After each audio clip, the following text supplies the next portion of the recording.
છો વિદ્યાર્થી મિત્રો? લાસ્ટ લેક્ચરમાં આપણે વાત કરી હતી વિદ્યુત સ્થિતિમાનનો તફાવત અને જે તે બિંદુ પાસેનું વિદ્યુત સ્થિતિમાન. તમને યાદ જ હોવું જોઈએ કે વિદ્યુત સ્થિતિમાનના તફાવતનું મહત્વ ભૌતિક વિજ્ઞાનમાં છે, પરંતુ જે તે બિંદુ પાસેના વિદ્યુત સ્થિતિમાનનું મહત્વ ભૌતિક વિજ્ઞાનમાં નથી. પણ આપણે શોધતા હતા. કેવી રીતના શોધતા હતા? તો કે પરીક્ષણ વિદ્યુત ભારને અનંત અંતરે મૂકી આવવાનો, એની ઉપરથી વિદ્યુત ક્ષેત્રનું તમને સૂત્ર વિદ્યુત સ્થિતિમાનનું તમને સૂત્ર મળતું હતું. જે ચર્ચા કરી એને અનુલક્ષીને થોડા મહત્વના મુદ્દાઓ છે. મારે આ આખો ચેપ્ટર હું એવી રીતના ભણાવીશ કે જો પહેલો લેક્ચર તમે જોયો જ નહીં હોય તો બીજા લેક્ચરમાં તમને ખબર જ નહીં પડે. બરાબર ને? પહેલા જ લેક્ચરમાં ખરેખર તો મહત્વના મુદ્દા ભણાવવા પડે, પણ તોય મેં વચ્ચે ચાઈ કરીને ગેપ રાખીને બીજા લેક્ચરમાં મહત્વના મુદ્દાનો સમાવેશ કર્યો. તો જ્યારે આ લેક્ચર જોતા હોય ત્યારે પહેલો લેક્ચર તમને આવડતો હોવો જોઈએ. મહત્વના મુદ્દામાં પહેલો મહત્વનો મુદ્દો વિચારીએ. કોઈ પણ બે બિંદુ વચ્ચે આપણે વિદ્યુત સ્થિતિમાનનો તફાવત શોધતા હતા. કોઈ પણ બે બિંદુ લેતા હતા A અને B. આ બંને બિંદુઓ વચ્ચે વિદ્યુત સ્થિતિમાનનો તફાવત એટલે કે VA VB આપણે શોધતા હતા. હવે ધારો કે આપણે એવું વિચારીએ કે અહીંયા કોઈક વિદ્યુત ભારો અહીંયા મૂકવામાં આવેલા છે. આવા અનિયમિત વિદ્યુત ભારનું એક તંત્ર મૂકી દીધું, ધારો કે આવું કંઈક રેન્ડમલી. તો આ અનિયમિત વિદ્યુત ભારનું તંત્ર હોય ઈ પોતાના ફરતે વિદ્યુત ક્ષેત્ર ક્રિએટ કરે. અને વિદ્યુત ક્ષેત્ર કેવું હોય વિદ્યાર્થી મિત્રો? તો કે બહાર નીકળતું આવું કંઈક વિદ્યુત ક્ષેત્ર હોય. તો જો અનિયમિત વિતરણ છે એટલે વિદ્યુત ક્ષેત્ર કંઈક અનિયમિત જ હશે. વિદ્યુત ક્ષેત્ર રેખાઓ એકબીજાને સમાંતર આવશે નહીં.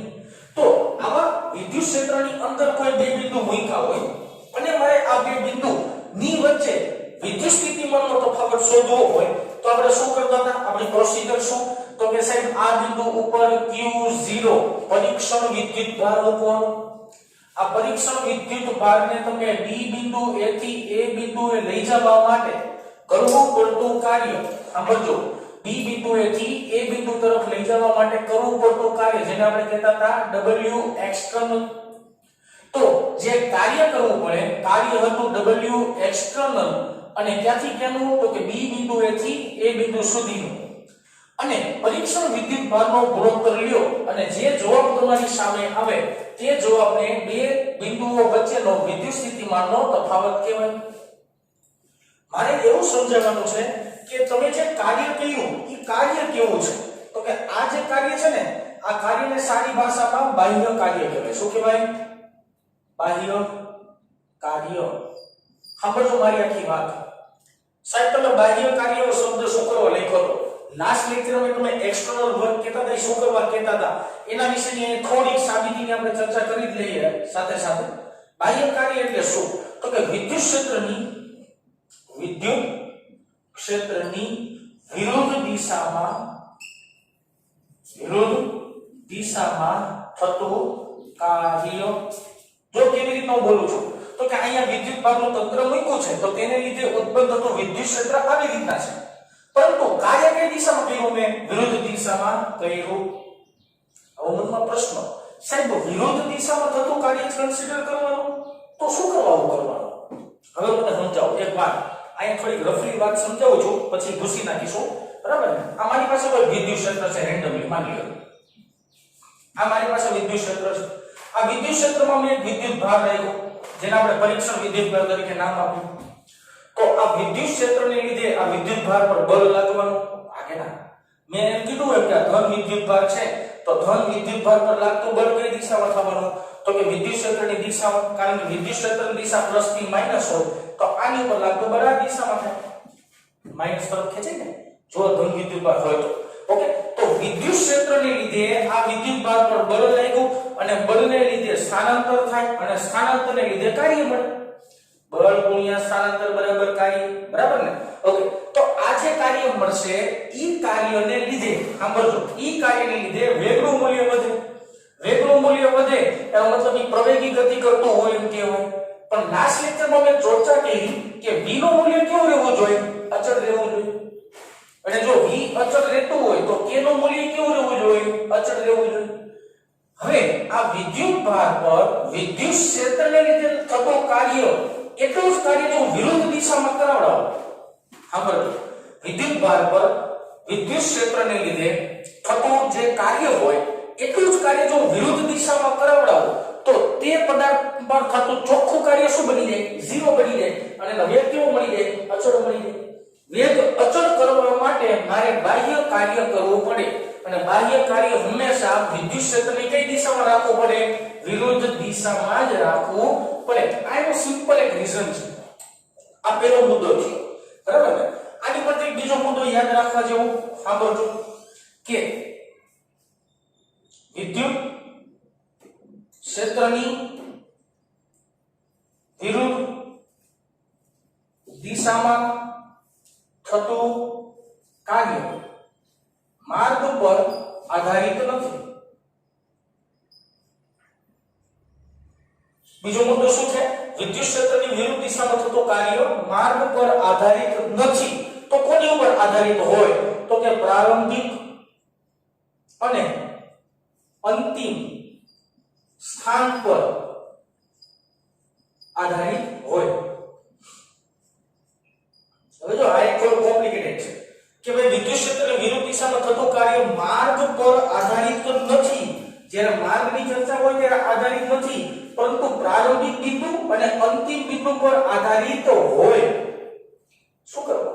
તો કાનો મને શોર્ટ એન્ડ સ્વીટ કારણ લખવું હોય ને તો આનું કારણ એવી રીતના કહી શકાય કે વિદ્યુત ક્ષેત્ર છે ને, વિદ્યુત ક્ષેત્ર એ સંરક્ષિત ક્ષેત્ર છે અને જો કોઈ પણ સંરક્ષિત ક્ષેત્રની અંદર થતું કાર્ય કે લાગતું બળ હોય ને ઈ હંમેશા માર્ગ પર આધારિત ન હોય, પરંતુ પ્રારંભિક અને અંતિમ સ્થાન પર આધારિત હોય. હજી આ શબ્દને વધારે ડિટેલ્સમાં સમજાવો તો કહી શકાય કે મારી પાસે A થી લઈને B આ બે બિંદુ વચ્ચેનું વિદ્યુત સ્થિતિમાન ગોતવું છે, બરાબર ને? તો અહીંયા એક પરીક્ષણ વિદ્યુતભાર મારે Q0 રાખવો પડે.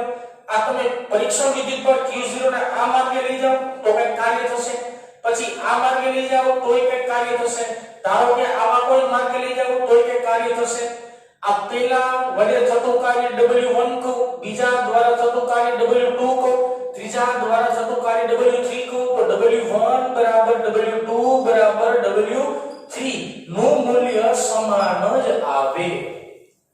એનું મૂલ્ય જિંદગીમાં બદલે નહીં, એનું મૂલ્ય કેવું આવશે? સમાન જ આવશે. એટલે યાદ રાખવાનું કે સંરક્ષિત ક્ષેત્ર છે એટલા માટે વિદ્યુત ક્ષેત્રની અસર હેઠળ કાર્ય થાય તો કાર્ય માર્ગ પર આધારિત રહેશે નહીં. પ્રારંભિક સ્થાન બદલાવી નાખો, અંતિમ સ્થાન બદલાવી નાખો તો એની પર આધારિત રહે. તો કે આપણે વિદ્યુત સ્થિતિમાનની ચર્ચા કરીએ છીએ એટલે કે ગુરુત્વ સ્થિતિમાનની ચર્ચા કરીએ ને તો આ એક જ કન્સેપ્ટ સાબિત થાય.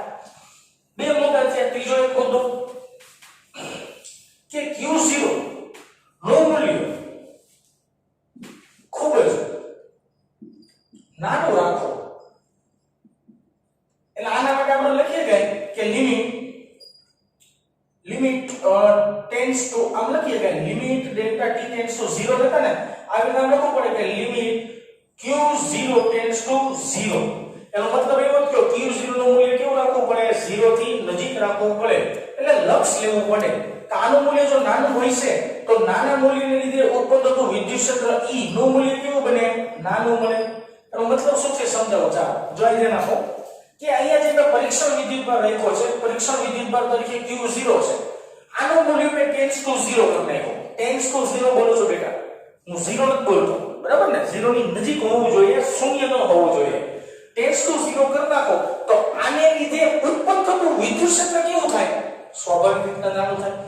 આનું વિદ્યુત ક્ષેત્ર નાનું થાય ને તો અને તો જ આ વિદ્યુત ક્ષેત્રની વિરુદ્ધ કાર્ય થાય. નકર તો એવું થાય ને કે ભાઈ પોતે વિદ્યુતભાર આની ઉપરનો વિદ્યુતભાર કે વધારે હોય તો એને લીધે ઉદ્ભવતું વિદ્યુત ક્ષેત્ર મોટું થઈ જાય. એને લીધે ઉદ્ભવતું વિદ્યુત ક્ષેત્ર મોટું થાય તો વિદ્યુત ક્ષેત્રમાં વિદ્યુતભારની ગતિ જુઓ તો ઈ પ્રવેગી ગતિ હોય. તો મારે ભાઈ વેગ અચળ રાખવાનો છે. વેગ અચળ રાખવો હોય ને તો પરીક્ષણ વિદ્યુતભારનું મૂલ્ય કેવું કરવું પડે? મારે ટેન્ડ્સ ટુ 0 કરવું પડે. તો આ છે ત્રણ મહત્વના મુદ્દાઓ જે તમારી ખાલી જાણકારી માટેની વાત છે. આ તમારી એક્ઝામમાં ન પૂછાય પરંતુ તમને આ વસ્તુ ખબર હોવી જોઈએ કે તમે જે વસ્તુની ચર્ચા કરો છો તે વસ્તુનો એક્ચ્યુઅલ મતલબ શું થાય. વિદ્યુત સ્થિતિમાન અંગેના મહત્વના મુદ્દાઓ જોયા, ત્યારબાદ વાત કરવાની છે બિંદુઓ તો વિદ્યુત ભારનો વિદ્યુત સ્થિતિમાન.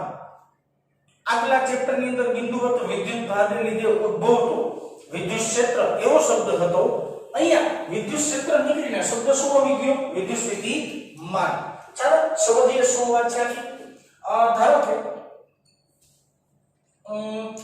આ એક બિંદુ પાસે મેં પ્લસ q જેટલો ચાર્જ મૂક્યો છે, કેપિટલ q જેટલો મેં ચાર્જ મૂક્યો છે.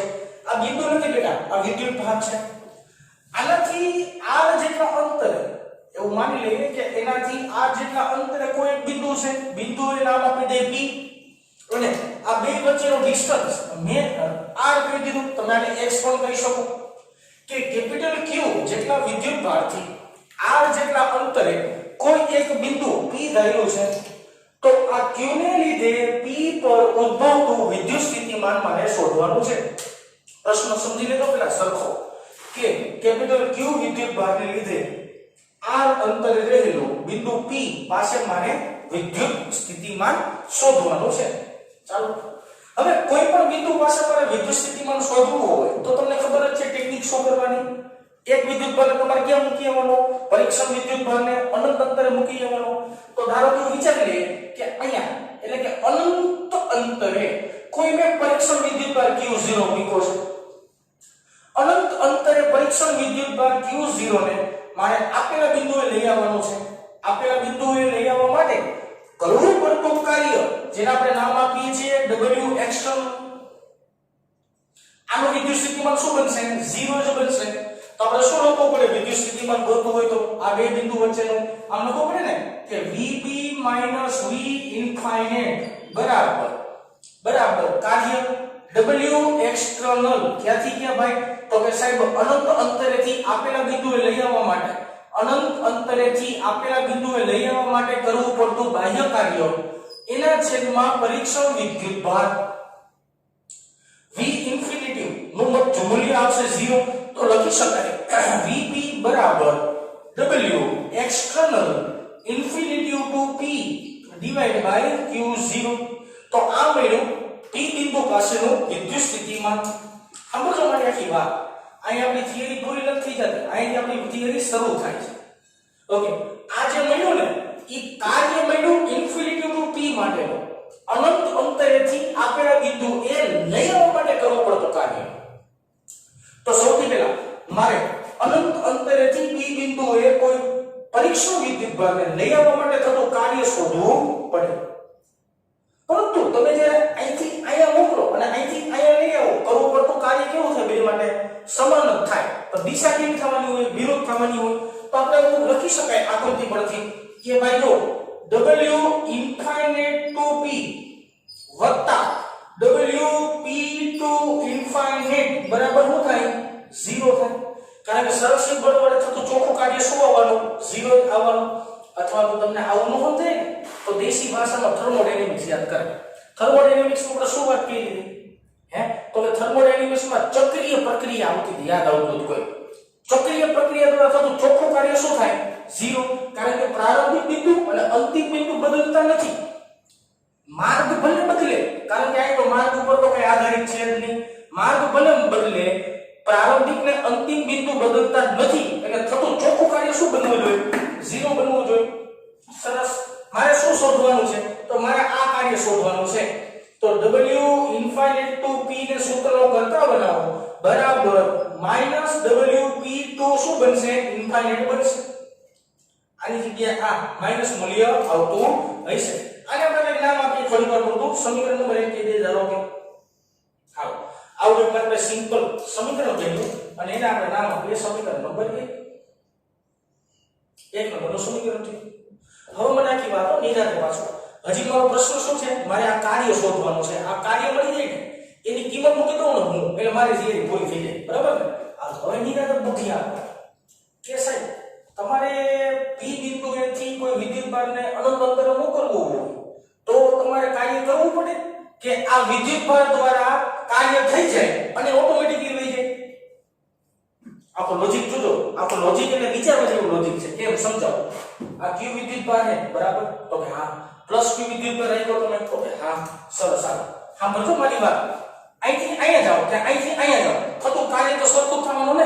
હા પ્લસ ઓર માઈનસ થાય હું એમ કહું કે p થી ઇન્ફાઇનાઇટ જવું હોય તો 10 જૂલનું કાર્ય થયું તો ઇન્ફાઇનાઇટ થી p જવું હોય તો કેટલું કાર્ય થાય -10 જૂલનું કાર્ય થાય દેશી ભાષામાં એક પ્લસ લેવાનું થાય બીજું શું લેવાનું થાય માઈનસ લેવાનું થાય હું એવું વિચારું હું પહેલા છે ને p to ઇન્ફાઇનાઇટ નું કાર્ય શોધવું હોય તો અહીંયા મારે શું કરવું પડે પરીક્ષણ વિદ્યુતભાર q0 મૂકવો પડે સાંભળજો મારી વાત મારે શું ગોતવું છે કે p થી ઇન્ફાઇનાઇટ કોકને મોકલી દેવો છે ધારો કે મારે શું કરવું છે p થી ઇન્ફાઇનાઇટ કોકને મોકલી દેવો છે અને પછી હું આ સમીકરણમાં p થી ઇન્ફાઇનાઇટ ની કિંમત મૂકી દઈશ એટલે મને શું જવાબ મળશે ઇન્ફાઇનાઇટ ટુ p નો જવાબ મળશે મને જે ઇન્ફાઇનાઇટ ટુ p નો જવાબ મળે ઈ મારે અહીંયા મૂકવાનો એટલે મને જે તે બિંદુએ શું મળી જાય સ્થિતિમાન મળી જાય આખી પ્રોસિજર હજી એકવાર રિપીટ કરું હું અત્યારમાં પરીક્ષણ વિદ્યુતભારને p બિંદુથી અનંત અંતરે મોકલી દઉં બરાબર p બિંદુએથી અનંત અંતરે મોકલું એટલે કઈ કાર્ય થવાનું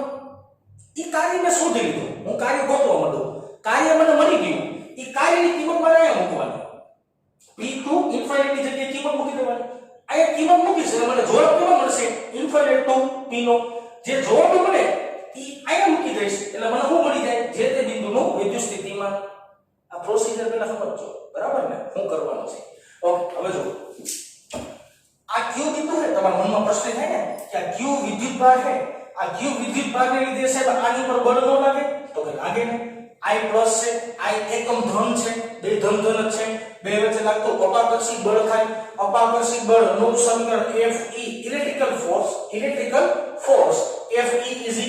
k q q0 બાય બે વચ્ચેનું અંતર નો વર્ગ આટલું બળ લાગતું હોય તો શું આ બળને લીધે આ q0 વિદ્યુતભાર ઇન્ફિનિટી અંતરે નો વિજે વિજે પણ વાંધો નથી 100% વિજે આ પ્લસ q વિદ્યુતભારને લીધે આની ઉપર અપાકર્ષણ બળ લાગે આ અપાકર્ષણ બળની અસર હેઠળ ગતિ કરીને ઇન્ફાઇનાઇટ અંતરે વહી જાય હા વહી જાય મોકલાય નહીં શું કરવાનો મોકલે કારણ હું સમજાવું તમને જો આ q કેપિટલ q વિદ્યુતભારને લીધે આ q0 વિદ્યુતભાર ઇન્ફાઇનાઇટ જાય તો બળની અસર હેઠળ કાર્ય થયું બળની અસર હેઠળ જો કાર્ય કરવામાં આવે તો ઈ અચળ વેગવાળી ગતિ ન કરે કેવી ગતિ કરે પ્રવેગી ગતિ કરે પ્રવેગી ગતિ કરશે એટલા માટે મારે વિરુદ્ધ દિશામાં કંઈક બળ લગાડવું પડે અને જે બળને કહેવામાં આવે છે બાહ્ય બળ એક્સટર્નલ ફોર્સ તો મારે આ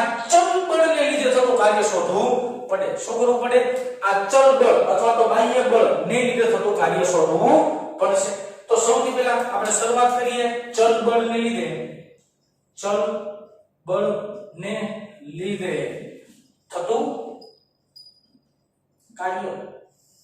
કાર્યને આપણે કહીએ w કાર્ય ક્યાંથી ક્યાં કરવાનું છે ભાઈ p ટુ ઇન્ફાઇનાઇટ અંતરે કરવાનું છે હજી એકવાર p ટુ ઇન્ફાઇનાઇટ અંતરનો જવાબ મેળવીને આમાં મૂકવાનો છે સાંભળજો ઓકે સંકલન ચળ બળ આવશે સંકલન ક્યાંથી ક્યાં તો કે p બિંદુએ છે ઇન્ફાઇનાઇટ બિંદુએ મૂકવાનું છે કાર્ય એટલે શું ભાઈ તો કે બળ ગુણ્યા સ્થાનાંતર પણ બે સદિશ રાશિ આવે કારણ કે કાર્ય કેવી રાશિ છે અદિશ રાશિ છે બે સદિશ રાશિના અદિશ ગુણાકારથી બનતી રાશિ અદિશ હોય હજી એકવાર બે સદિશ રાશિના અદિશ ગુણાકારથી બનતી રાશિ કેવી હોય ભાઈ તો કે 100% અદિશ હોય સરસ આમ ઇઝ ઇક્વલ ટુ સંકલન છે p બિંદુ નું અંતર કેટલું થાય છે તો કે આ જેટલું થાય લિમિટ શું કરી નાખાય r ટુ ઇન્ફાઇનાઇટ r અંતરે રહેલા વિદ્યુત ભારને ઇન્ફિનિટી અંતરે મોકલવું છે વચ્ચે સાઈડો દોઢા થઈને દોઢ કાઢી નાખે તો શું આવી જાય cos θ આવી જાય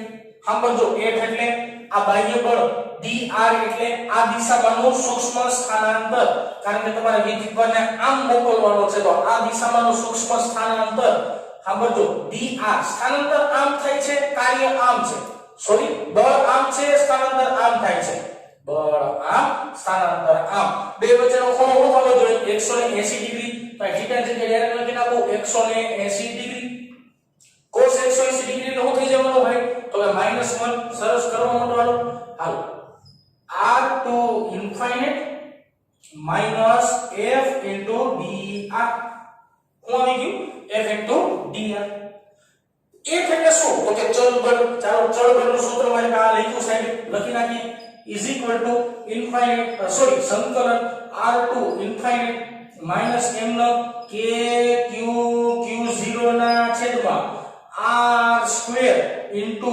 dr. આમાં જે વસ્તુ અચળ હોય એને સંકલન શું કરી નાખવાની, બારે કાઢી નાખવાની. હાલો કાઢીએ. w p2 ઇન્ફાઇનાઇટ બરાબર બાર કાઢવા માંડો ભાઈ, k બાર q બાર q0 બાર અને માઈનસ નિશાની ધારો કે બાર રાખો, ભેગું નો થઈ જાય એટલે ભૂસી લેખો. માઈનસ નિશાની બાર રાખો. ઇન્ટિગ્રેશન ની અંદર વધ્યું r to ઇન્ફિનિટી ઇન્ટિગ્રેશન છે અને વધ્યું 1/r² * dr. 1/r² નું સંકલન શું થાય? -1/r થાય. શું થાય? -1/r. તો ભાઈઓ નો આવડતા હોય ને તો 2 મિનિટ શાંતિ રાખો અને લખી દો મસ્ત મજાનું. જોજો મારી પાસે ઇન્ટિગ્રેશન છે 1/r² નું સંકલન છે. આ સંકલન છે બરાબર ને? ઓકે, હવે જોજો સ્ટેપ. આને ઉપર લઈ જઈ કરે. હા, ઇન્ટિગ્રેશન માં r ની -2 ઘાત થાય. હાલો બરાબર. ઇન્ટિગ્રેશન નો નિયમ શું કે હોય એમાં એકનો વધારો ને વધેલી ઘાત હેઠે. હોય એમાં એકનો વધારો અને જે વધે છે એ ઘાત કે લખવાની મારે હેઠે લખી નાખવાની. ઓકે, સાદુરૂપ કરો. r ની -1 ના છેદમાં -1. હાલો સાદુરૂપ એમનો. હવે જો માઈનસ આ માઈનસ આગળ રાખો. r ની -1 એટલે 1 ના છેદમાં r થાય કે ન થાય? આ છે તમારો જવાબ. સમજાઈ ગયું કે ન સમજાઈ ગયું? આખો ઇન્ટિગ્રેશન માં સ્ટેપ નથી વધારતો, મેં તમને ખાલી ઇન્ટિગ્રેશન આને સમજાવી દીધું. એટલે જે વિદ્યાર્થી ન આવડતું હોય એ આવી રીતના સાદુરૂપ મારી દેશે એટલે જવાબ આવી જશે.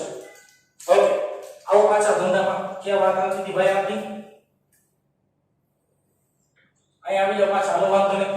vp integration infinity -k q q0 સંકલન શું થશે ભાઈ? તો કે -1/r લિમિટ તો કે ભાઈ r to ઇન્ફાઇનાઇટ. આ માઈનસ બે માઈનસ ઘાટી માર્કર વાપરી આપણે ભાઈ થોડી.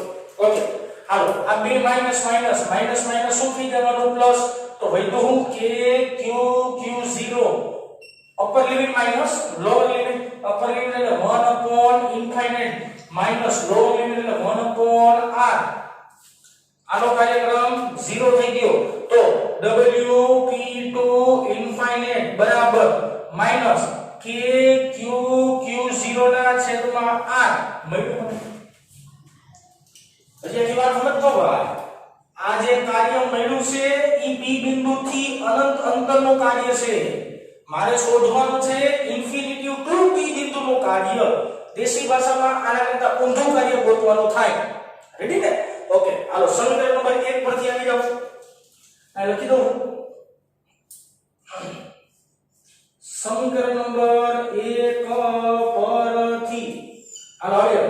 સમીકરણ નંબર 1 પરથી ચર્ચા કરવામાં આવે તો મૂકો ની સમીકરણ w ઇન્ફાઇનાઇટ ટુ p બરાબર માઈનસ wp2 ઇન્ફાઇનાઇટ. આવું આપણે સૂત્ર છે સમીકરણ નંબર 1 માંથી મેં ઉપાડ્યું. p2 ઇન્ફાઇનાઇટ ની કિંમત છે, મૂકીએ કિંમત. w ઇન્ફાઇનાઇટ ટુ p બરાબર આની કિંમત છે માઈનસ આગળનું અને આ જવાબ હતો e માઈનસ છે. -k q q0 ના છેદમાં r. એક સ્ટેપ નીચે દેખાય તો નહીં વાંધો આવે. ઇન્ફિનિટી ટુ p બરાબર k q q0 ના છેદમાં r. ખાલી સાદું રૂપ છે, અઘરું નથી, ખાલી સાદું રૂપ છે. જો p2 ઇન્ફાઇનાઇટ માઈનસ આવ્યો ને તો ઇન્ફાઇનાઇટ ટુ p કેવો આવ્યો? પ્લસ 10 જૂલ માઈનસ 10 જૂલ થઈ ગયું સાહેબ. બરાબર?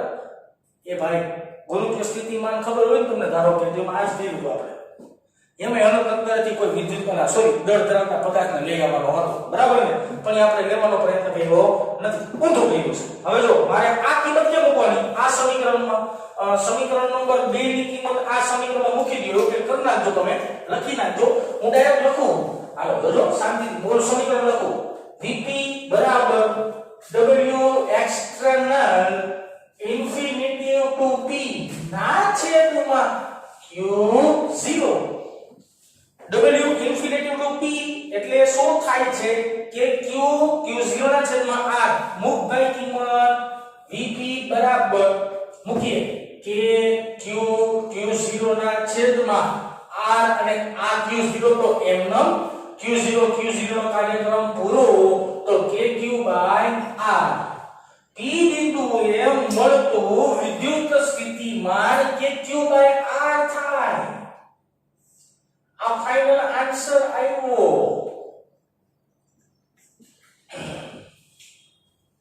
બહુ મોટી વાત છે, બહુ હેવી વાત છે, ખરેખર સમજમાં જાવ તો કન્ફ્યુઝન કઈ જગ્યાએ થઈ શકે છે. તમે મને પ્રશ્ન ન પૂછો ને એની પહેલા હું તમને જવાબ આપી દઉં એટલે મને વાંધો ન આવે. કોઈ એક વિદ્યુત ભારને લીધે કોઈ એક બિંદુએ વિદ્યુત ભારને લીધે કોઈ એક બિંદુએ જો બે બિંદુને કારણે તમે જોતા હોય તો અહીંયા વિદ્યુત ક્ષેત્ર ગોતતા હોય ને વિદ્યુત ક્ષેત્ર, તો વિદ્યુત ક્ષેત્રનું સમીકરણ બનશે kq/r². આગળ ચિત્રમાં જોયું kq/r², પરંતુ વિદ્યુત સ્થિતિમાન ગોતવું હોય તો kq/r થાય. કન્ફ્યુઝન નો મુદ્દો એ બળમાં છે. બળમાં તો સમજો આખી વાત. બળમાં કન્ફ્યુઝન શું કરવા છે ને એ તમને કહો, શીખડાવો.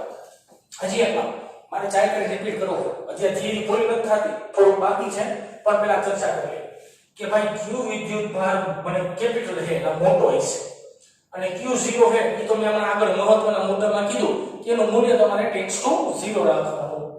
આની પરનો ચાર્જ ધન, આની પરનો ચાર્જ એકમ ધન લઈને તો આ બે વચ્ચે અપાકર્ષણ બળ થવાનું. અપાકર્ષણને કારણે આની ઉપર આમ ઇલેક્ટ્રિકલ ફોર્સ લાગે. તો આ ઇલેક્ટ્રિકલ ફોર્સની અસર હેઠળ શું અનંત અંતરે ન થઈ જાય? અહીંયા જઈ હું કે ના પાડું, પરંતુ કોઈ બળની અસર હેઠળ તમે કોઈ વિદ્યુત ભાર પર કાર્ય કરો ને તો એનો વેગ અચળ ન રહે. કેવી ગતિ કરવા માટે? વેગ અચળ ન રહે. એ શું કરવા માટે? પ્રવેગી ગતિ કરવા માટે. પણ સાહેબે આગલા જ લેક્ચરમાં એવું સમજાયું કે મારે વેગ અચળ બનાવવો છે અને વેગ અચળ જ રહેવું જોઈએ. એટલા માટે મારે વિરુદ્ધ દિશામાં મારે બળ લગાડવું પડ્યું. એક એક્શનને એટલે કે મારે લગાડવામાં આવતું બળ છે. બરાબર? આ બળ એટલે એને ચલ બળ કહેવાય, જે બદલાતું બળ હોય. ચલ બળ ઉપરથી મેં કેલ્ક્યુલેશન કર્યું અને ફાઇનલ મને જે જવાબ મળ્યો એ p2 ઇન્ફાઇનાઇટ નો મળ્યો. એ જવાબને આ સમીકરણમાં મૂક્યો. આમાં જો કે નિશાની ડાયરેક્ટ બદલાવી નાખો ને તો જવાબ ઈ આવે. બરાબર? એની ઉપરથી મેં જે તે બિંદુએ સ્થિતિમાન ગોતી લીધું. એટલે આ એક કન્ફ્યુઝન અહીંયા બળનું જે છે એ મનમાં થવું ન જોઈએ.